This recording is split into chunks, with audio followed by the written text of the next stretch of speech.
Look at the clock on your wall, the one on your phone, the numbers counting down in the corner of this very screen. We are surrounded by a machine so ordinary that we have stopped seeing it. But that machine did something to us.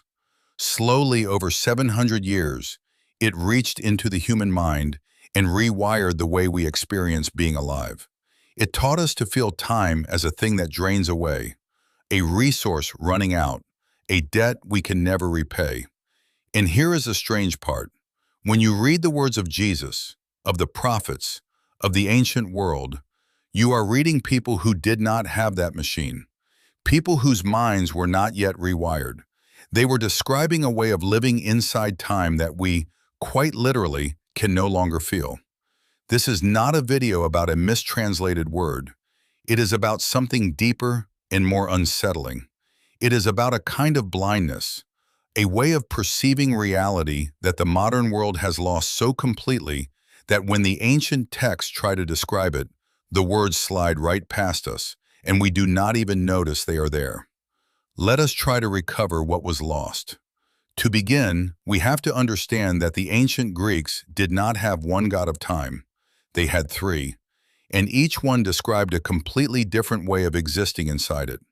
The first, and the one we know best, is Chronos. Chronos is sequential time, the tick of the clock, the number on the calendar, the steady, mechanical, one-directional flow from past to future. Chronos is time you can measure, divide, and count.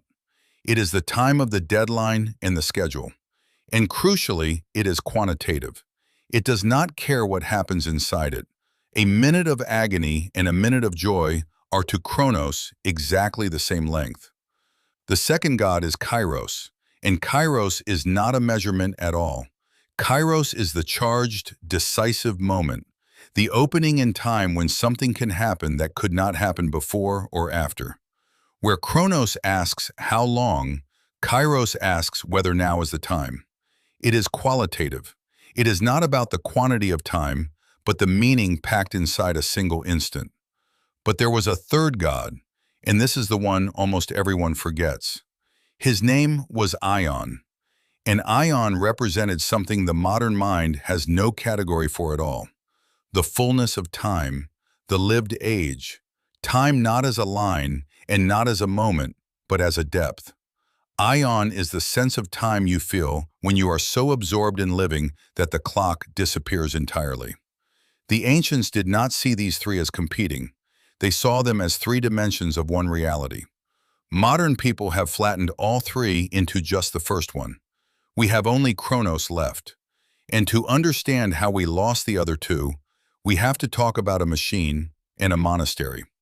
For most of human history, people told time by the world itself. The sun rose and crossed the sky. Shadows lengthened. The seasons turned.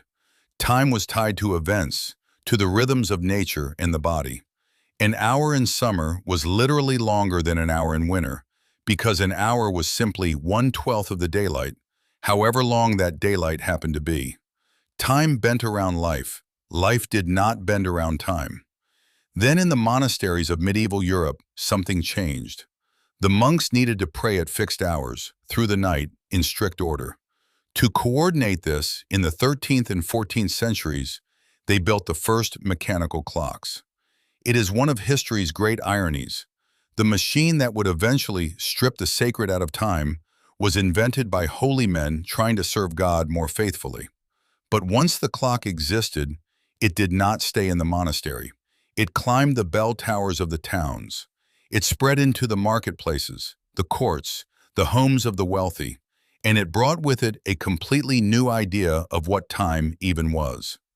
The historian Lewis Mumford, in 1934, wrote a single sentence that captures the whole transformation. The mechanical clock, he said, dissociated time from human events. Read that again. It separated time from life. Before the clock, time was full of events, tied to the crowing of the rooster, the ringing of the bell, the harvest, the prayer. After the clock, time became an empty, even grid of identical units, ticking on regardless of whether anything happened at all. Mumford argued that the clock, not the steam engine, was the true key machine of the modern age. It did not just measure time, it manufactured a new kind of time, and then it manufactured a new kind of human being to live inside it. We became creatures of Chronos. We learned to feel every hour as a container that must be filled, every day as a countdown, every life as a quantity steadily running out. And in gaining that precise mechanical time, we lost Kairos and Aion so completely that we no longer even miss them. We do not feel their absence because we have forgotten they were ever there. Now, hold that in mind and turn to the ancient texts because this is where the loss becomes visible. The people who wrote the Bible did not live in Chronos. The Hebrew mind in particular experienced time in a way that has almost no equivalent in modern thought. There is a Hebrew word, Olam, that our Bibles usually translate as forever or eternal. But Olam does not mean an infinite line of clock time stretching on without end. Its root sense is closer to time out of sight, the horizon beyond which you cannot see. It is not a measurement of endless duration. It is a gesture toward a depth that cannot be counted. The philosopher Jonathan Sacks described the Hebrew experience of time as covenantal time, the time of a relationship unfolding, a story being lived out, always open to change, always sustained by a promise. It is not the empty grid of the clock. It is time thick with meaning, time as a narrative between persons. Consider the famous passage in Ecclesiastes. To everything there is a season, a time to be born and a time to die, a time to weep and a time to laugh. We read that as poetry, but the ancient writer meant something precise. The word for time there is not the tick of a clock. It is the right time, the fitting moment, the season that has its own character. It is Kairos and Aion woven together. Every event has its proper moment, its charged occasion, and life is the art of recognizing which moment you are standing in. That is not a way of counting time. It is a way of reading it. And here is the quiet tragedy. When Jesus stood up and announced that the time had come, that the kingdom was breaking in, his listeners heard something we struggle to hear. They did not hear a clock striking. They heard a Kairos, a decisive opening, an Aion of fullness arriving into the present. They lived in a world where time still had depth, where a single moment could be pregnant with eternity. We hear the same words through the flat, ticking grid of Chronos, and the depth simply vanishes. The words remain, the reality behind them has been switched off. So the question this video leaves you with is not really about ancient Greek or Hebrew or theology at all. It is about your own experience right now.